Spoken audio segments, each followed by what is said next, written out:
All right, Marvel fans, hold on to your britches because Aliens vs. Avengers Part 3 just dropped and it is pure chaos. I mean, Xenomorphs are evolving, Avengers are dying, Wakanda's come back, and Mr. Sinister has turned into an absolute mad scientist. So without further ado, let's jump into it and break this bitch down. And before we get back to the Avengers mess, let's talk about the engineers because this book starts off with them.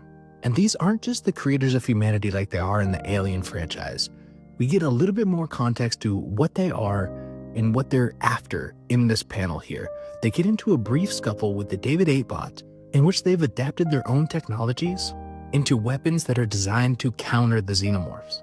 We're talking about biomechanical suits that make them look like Xenomorphs themselves, which gives them a fighting chance against nature's perfect killing machine. And why does that matter, you might ask?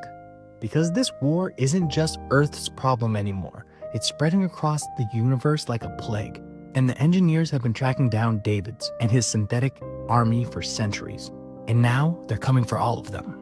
And if Earth's Avengers somehow make it out alive, these guys might not be the allies that they're hoping for. But let's jump back to the home team. Where we left off last time, the Avengers had just fled Earth and left Hulk and Captain America behind.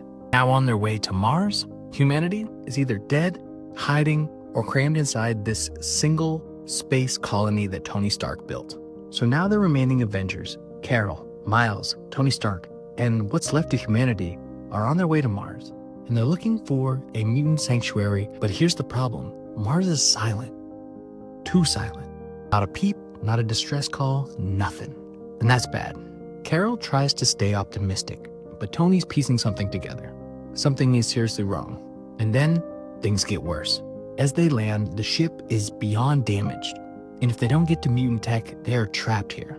So they have no choice to try to find whoever's left or whatever's left in order to get their ship fixed so they can get off this planet.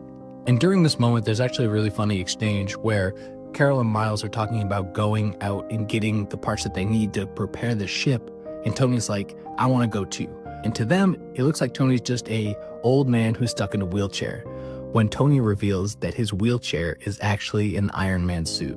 And Carol just goes, well, all right then, let's go. Now cut to where the real horror story begins. Enter Mr. Sinister, who is truly unhinged at this point.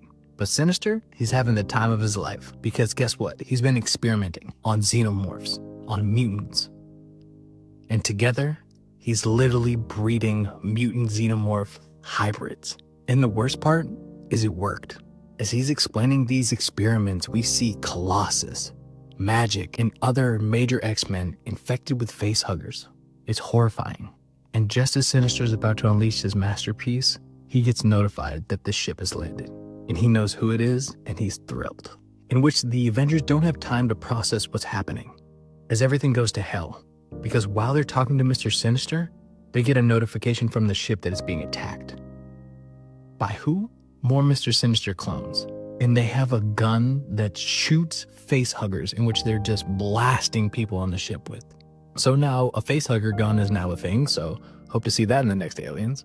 Meanwhile, the Xenomorphs swarm Tony, and Carol tries to save him. And even Miles jumps in, and they lose track of one another. But just as Carol thinks that she's about to die, she starts to see these twinkling lights above her as this Xenomorph leaks acid on her face. And she's saved. By who, you might ask? Emma Frost and the remaining X-Men. And as she starts to pass out, she realizes the other face there is Logan, Wolverine himself. And they bring her back to their safe house, in which they patch her up and talk to her about what's been going on. And they're all basically immune to the Xenomorph's attacks in one way or another. But Carol is concerned about what happened to Miles and Tony.